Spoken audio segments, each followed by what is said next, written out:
So I believe, I always say this sa mga sermons ko, Jesus is the smartest person who ever lived. You better listen to Him. Okay? Kung gusto mo malaman kung paano ang takbo ng buhay, you listen to the Lord Jesus. He knows how that works. Okay? So, kaya pag tayo diskarte sa sarili natin, mapapagod talaga tayo dyan. Pag tayo gumagawa ng mga desisyon based sa, tingin ko, ganito gagawin ko, ito yung plano ko. Sometimes we hear the word na parang pray unceasingly and we imagine na parang, ang hirap yata yan.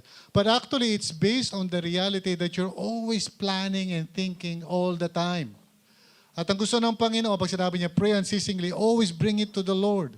Hindi yung may plano ka, gagawin mo, tapos pag nabulilyaso, balik ka kay Lord. Lord, tulungan mo ako, nagkamali ako. Too late the hero ka eh.